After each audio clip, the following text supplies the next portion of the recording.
Acabamos de celebrar, 100 años de vida judía organizada, cuando en 1912 se funda la Alianza Monte Sinaí. Su nombre completo es Sociedad de Beneficencia Alianza Monte Sinaí, que fue una alianza, fue una unión de los judíos que había en la Ciudad de México en 1912 y que, como no tenían un lugar propio porque eran muy pocos, se reunieron en un templo masónico, que no era un lugar religioso, era un espacio de los masones donde algunos judíos eran masones y entonces les prestaban el lugar para rezar como judíos. Desde 1904, 5, 6, 7, 8 y en el 12, estamos hablando de que la Revolución Mexicana está en su apogeo, es cuando se crea la Comunidad Judía de México.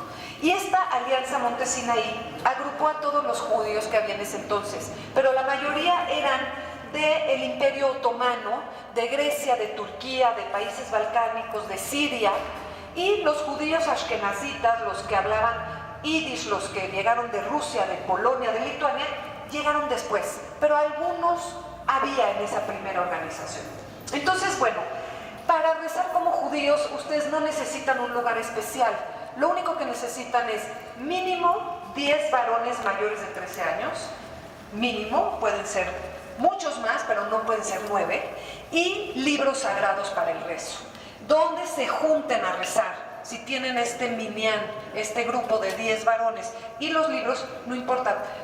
Es por eso que en los cuartos de vecindades donde vivían aquí alrededor, armaron sinagogas, pues no construidas con tal fin, sino que se adaptaban los cuartos de las vecindades para este fin. Pero cuando empiezan a llegar más inmigrantes, decidieron que era momento de tener un lugar propio para rezar, para reunirse, para hacer sus juntas como sociedad de beneficencia, para la ayuda del inmigrante, y entonces se compra una casa aquí al lado en Justo Sierra 83, y ahí se construye la primera sinagoga que se construyó con esa intención y se inaugura en 1923. Mientras tanto empiezan a llegar los judíos ashkenazim de Rusia, de Polonia, de Lituania y rezan en casas. Una de sus casas donde rezaban era en la calle de Jesús María, que es donde estaba la mayoría de los inmigrantes, donde había carnicerías kosher, tiendas de abarrotes, panaderías europeas, precisamente en la calle de Jesús María, lo cual dio para muchos comentarios chuscos, ¿no? Porque, pues, por casualidad, pero la gente le llamaba el shul de Jesús María, o sea, el templo. Y hay una fachada interior que no tiene nada que ver con la otra. A esto se le llama neorrománico, pero tiene elementos como árabes. Es otra cosa. Si ustedes pasan por la calle, no ven que aquí hay una sinagoga. Esto tiene que ver con que quienes construyeron este lugar venían de países europeos donde había mucho antisemitismo, donde a los judíos se les atacaba. A diferencia de los judíos que crearon la de al lado, que venían de países árabes y del Mediterráneo, que se tuvieron que ir por otras razones, pero no se les atacaba por judíos. Entonces, las sinagogas de la comunidad árabe en México se muestran. Ustedes un día pasen por la calle de Querétaro número 110 en la colonia Roma y aquella sinagoga parece de la Unión Soviética, se les viene encima, es un grito de libertad, está llena de estrellas de David. Bueno, eso jamás lo hubieran hecho los judíos que hicieron que esconden sus sinagogas, porque aunque llegaron a un país de libertad, ya traen en su inconsciente colectivo una necesidad de no mostrarse. Hay ciertas obligaciones que la religión judía impone al hombre y a la mujer. La mujer tiene otras obligaciones, pero no tiene la de rezar en la congregación. En ese sentido, se puede discutir mucho si es falta de igualdad, si es falta de democracia. La mujer tiene otras obligaciones que tienen más que ver con el ámbito de lo privado y de lo íntimo, como por ejemplo ir a la tevilá o mikve, que es el baño ritual. Esa es una obligación de las mujeres que los hombres pueden atender, pero no es una obligación. Las mujeres pueden ir a rezar, pero su obligación tiene más que ver con la prendida de las velas de Shabbat, hacer el pan trenzado para el viernes e ir al baño ritual. Y el hombre tiene la obligación esta. Entonces, puede haber 20 mujeres y 9 hombres, no se hace el rezo. O sea, así funciona en comunidades que en México son todas menos dos. Hay dos sinagogas que son conservadoras, pero los conservadores no son tan radicales en cuestiones de igualdad como los reformistas. Y en México no hay comunidades reformistas. Hay muchísimas en Europa, en Estados Unidos. Este es un movimiento radical de modernización que empieza en Alemania, pero a México todavía no llega, y es que somos una comunidad muy tradicional.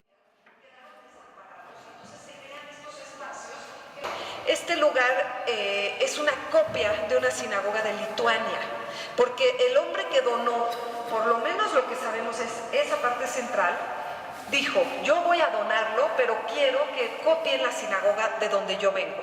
Y él venía de una ciudad de Lituania que se llama Šiauliai, y es muy interesante ver el parecido.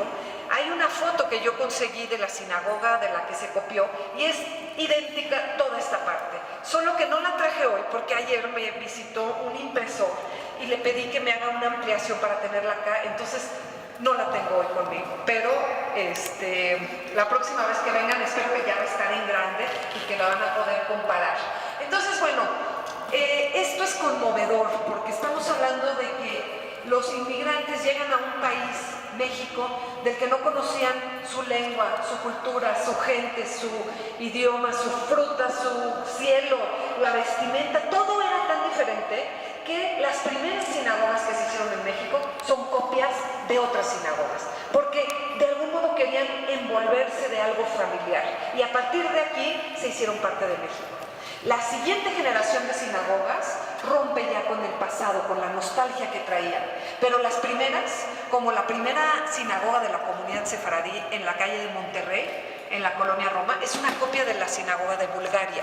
La primera sinagoga de los judíos de Alepo, Siria, en la colonia Roma también, es una copia de la gran sinagoga de Alepo en México. Entonces, tenemos estas recreaciones en tierra mexicana que me fascinan y que los unían a este pasado dentro de un contexto muy diferente. Entonces, se inaugura en 1941. Estamos hablando que está sucediendo la Segunda Guerra Mundial en Europa. Fue muy dramático. Las noticias tardaron muchísimo en llegar a México. No estábamos en la era del internet, ni mucho menos. Entonces, no sabían lo que estaba pasando. Lo único que veían claramente es que las cartas que recibían de su casa no estaban llegando y no entendían por qué. Entonces deciden, no deciden nada, entonces empiezan a enterarse de la tragedia y cuando inauguran esta sinagoga en 1941 había sentimientos encontrados, sentimientos de horror y de angustia por sus parientes en Europa, pero de mucha alegría porque en México al mismo tiempo está floreciendo una comunidad, se están creando escuelas, se están creando sinagogas. Y entonces fue de 1941 a 1965 el centro de la vida comunitaria ashkenazí, esta sinagoga. Había otras de los judíos que llegaron de Siria, de los judíos que llegaron de Turquía y de Grecia, pero aquí fue el centro de la vida comunitaria ashkenazí por más de 25 años.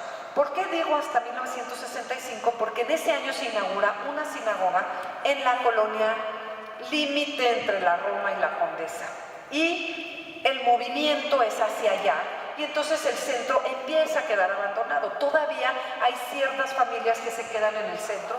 Aquí algo interesante es que todo lo que rodea este recinto es un muro de cemento pintado con imitación de mármol. Esto se llama trampa al ojo, trample oeil en francés, porque es una técnica que engaña a la vista, haciéndolo parecer un material siendo de otro, es una pintura. Y esto también lo pueden ver en las fotos de la restauración, estaba hecho pedazos y se restauró de manera excelente por una mujer de la comunidad siria que se llama Linda Sakal con su equipo de restauradores.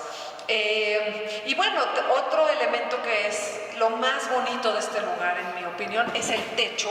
Este techo lleno de símbolos en colores de tierra nos recuerda esas sinagogas europeas que estaban hechas totalmente de madera y que todas se destruyeron ya sea por incendios naturales o porque los nazis acabaron con ellas o porque los rusos después de los nazis terminaron con estas sinagogas. Pero nos recuerda esas sinagogas que no solamente tenían pintado el techo, también las paredes, eran todo de verdad, quedaron desamparados. Entonces se crean estos espacios que luego derivan.